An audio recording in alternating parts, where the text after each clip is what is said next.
Hello everybody, this is Eric J. Moronis. I'm looking right there, I'm looking right there. Where's the button? Okay.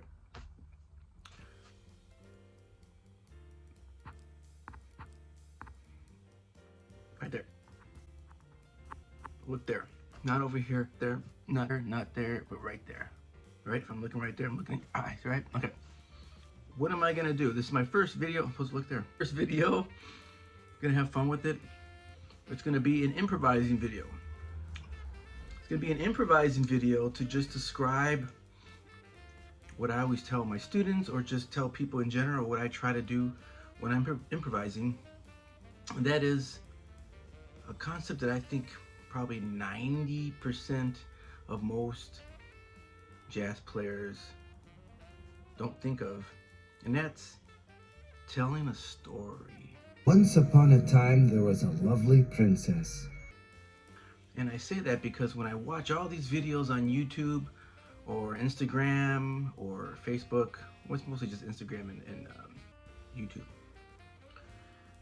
Horn players just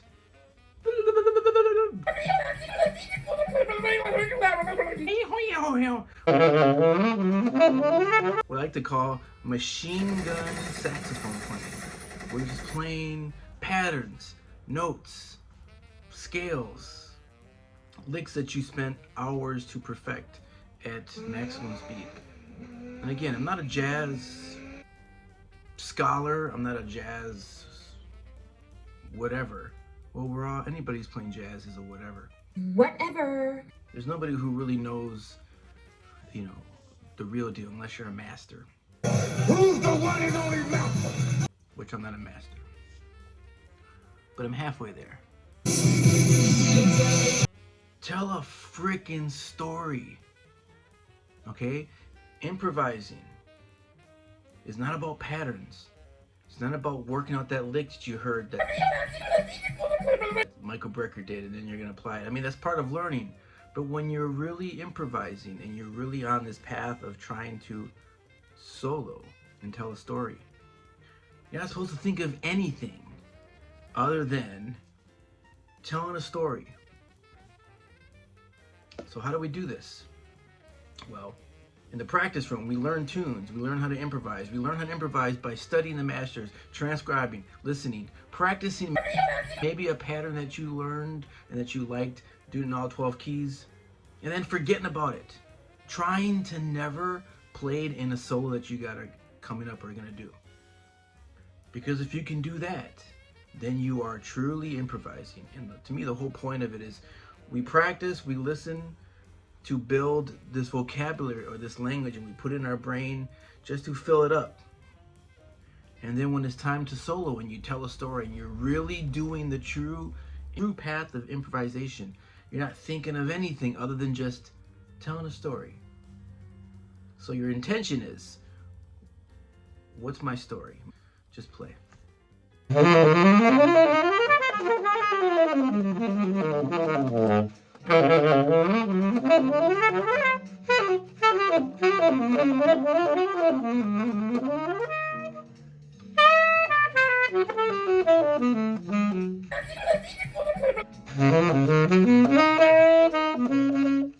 So most saxophone players just play all this fast stuff.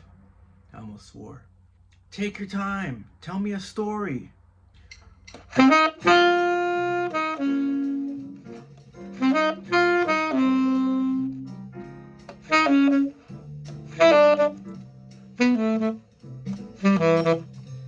a clock.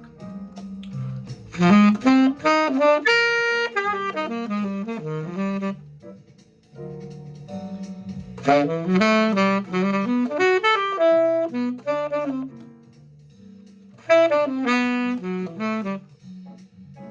am I gonna do today? Oh yeah.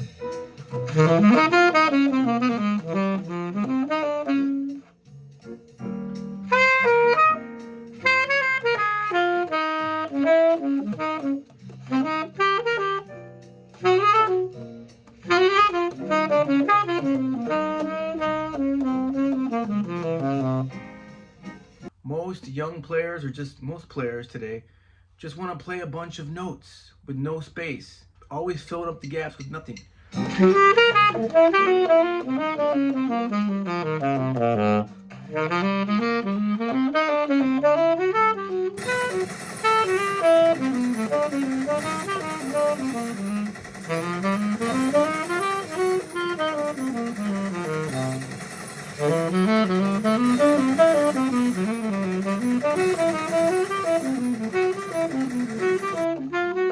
Let's talk about embellishing the melody of all the things you are. Okay, so make sure that you are 100% confident in the melody.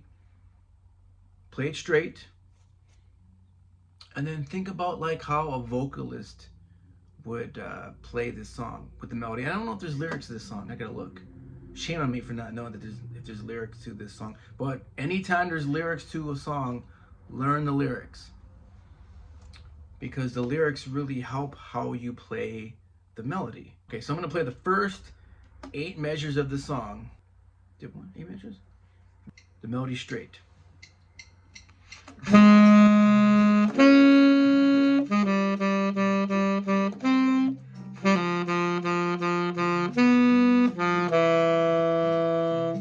So that's what would be in a fake book, or when you look at a lead sheet of the song, just very, very straight.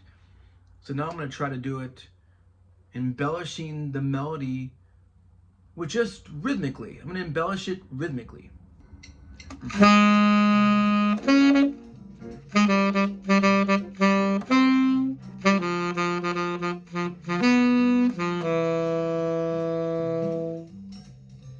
That was me embellishing it rhythmically, same notes.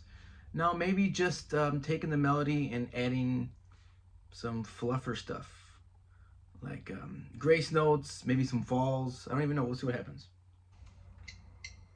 So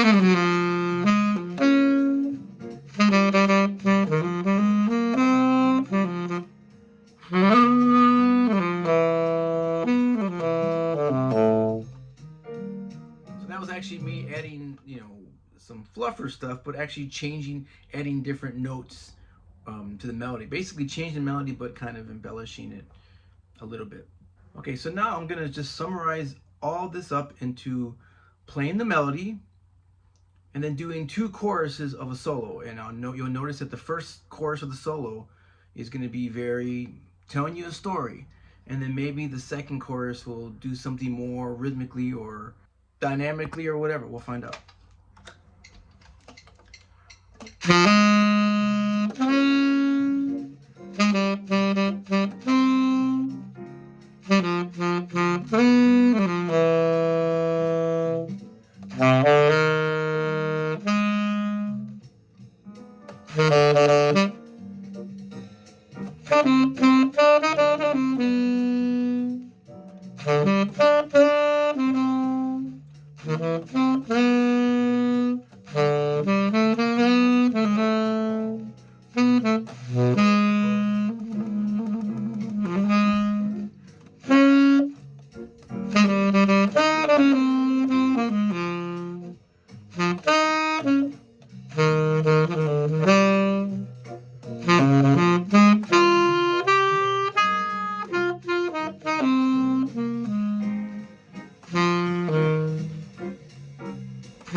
then back to the melody at the end.